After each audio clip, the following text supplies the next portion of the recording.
तो hello everyone, welcome back to my YouTube channel. तो आज का वीडियो है इस हैंडल बार से रिलेटेड। तो आज मैं बताने वाला हूँ इस ये RC200 का हैंडल बार को RS200 में कैसे इंस्टॉल करते हैं। तो ये RC200 का जो हैंडल बार है ये काफ़ी लाइट है RS200 के कंपैरिजन में। RS200 का हैंडल बार का वेट है 3.5 kgs और ये इसका हैंडल बार का वेट है 1.5 kgs। तो वीडियो के स्टार्टिंग में ही बता देना चाहता हूँ कि इसको इंस्टॉल करने से पहले हम लोगों को सबसे पहले लॉक सेट इंस्टॉल करना है। इसका लॉक सेट और RS का लॉक सेट सेम है, मतलब KTM's के जितने बाइक्स है और RS NS का लॉक सेट सेम रहता है। और वीडियो पे मैं स्टार्टिंग में ही बता देना चाहता हूँ कि ये कोई भी बाइक में फ़िट नहीं हो सकता है। देखो, जैसे कि USD फोक्स का डायमीटर 43 mm का है, तो इसका हैंडल बार मैं इसलिए इंस्टॉल कर रहा हूँ क्योंकि मैंने USD अपने बाइक में लगाया है। नॉर्मल स्टॉक वाले सस्पेंशन में ये हैंडल बार नहीं लगेगा।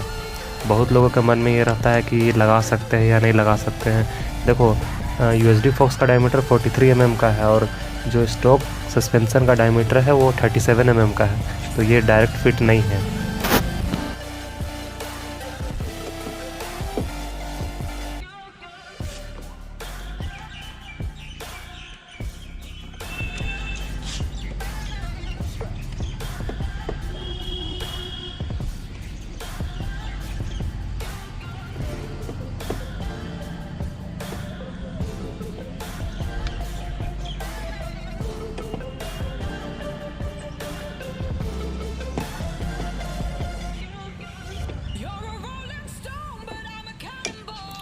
तो इसका लॉक सेट इंस्टॉल हो गया, तो अभी इसे फिट नहीं करना है। अभी पहले हम लोग इसका लेफ़्ट वाले स्विच को इंस्टॉल करेंगे।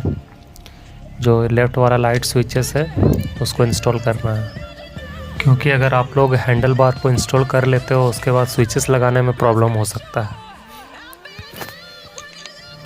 तो सबसे पहले हम लोगों को ये क्लच स्विच इंस्टॉल करना होगा।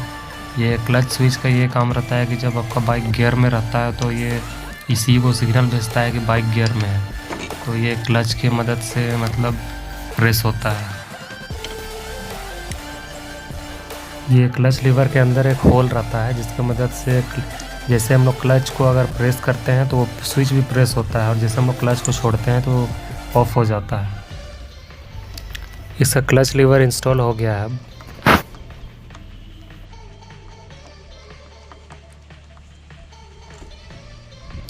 क्लच लीवर इंस्टॉल करने के बाद अब बारी है क्लच वायर की।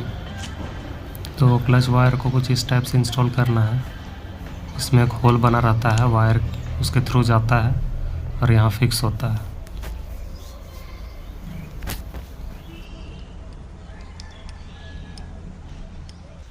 उसके बाद हम लोगों को लेफ़्ट साइड का कंट्रोल स्विच इंस्टॉल करना है। तो ये RS का जो कंट्रोल स्विच है और जो KTM का कंट्रोल स्विच है वो सेम रहता है। इसके अंदर जो एक लोहे का मतलब पिन टाइप से रहता है वो, और ये हैंडल बार में एक होल रहता है, तो उसके अंदर जाता है और ये फिक्स हो जाता है। तो ये दोनों का RS का और KTM का सेम रहता है। ये इसमें जाता है, ये वाले होल में।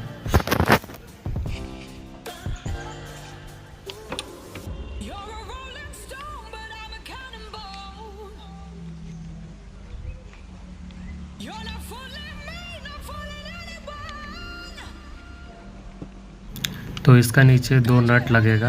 ये लेफ़्ट कंट्रोल स्विच है इसका नीचे, और ये अगर आप लोग पहले अगर हैंडल बार को फिक्स कर दोगे तो ये प्रॉब्लम कर सकता है, मतलब जगह नहीं रहता है।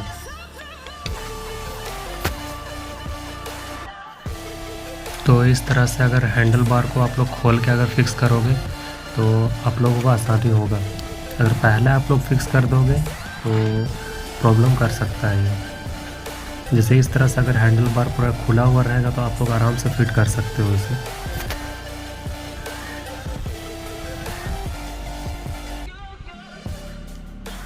दोनों नट लगाने के बाद ये अच्छे से फिक्स हो जाएगा।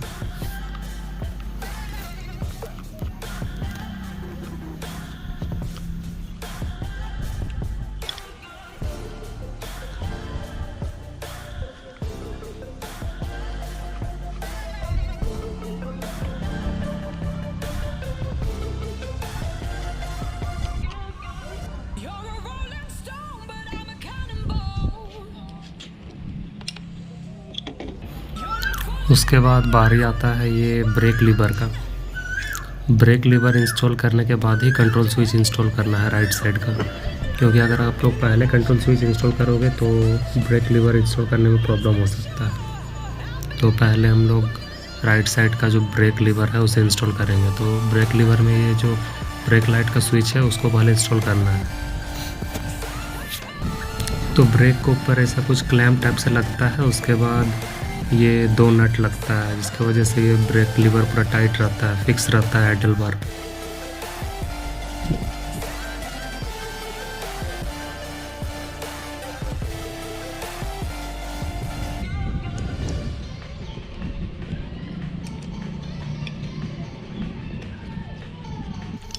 तो जैसा आप लोग लेफ़्ट कंट्रोल स्विच इंस्टॉल किए थे तो राइट साइड में भी ऐसा कुछ रहता है जिसमें नीचे में होल रहता है, तो उसमें फिक्स करना रहता है।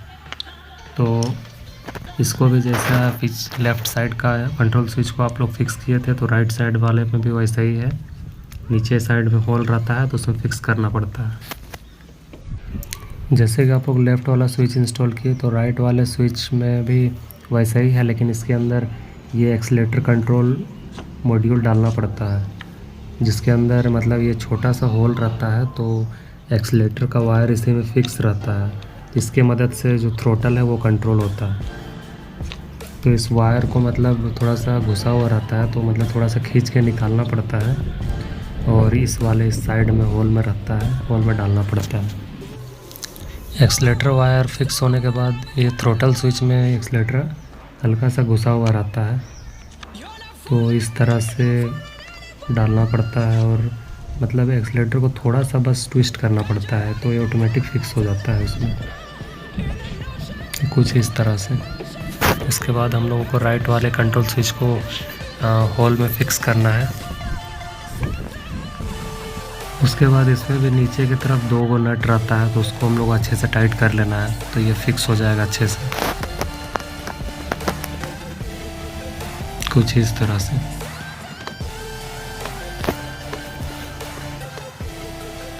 तो हैंडल बार का जो स्विच है वो फिट हो चुका है, तो अब बारी है हैंडल बार इंस्टॉल करने की।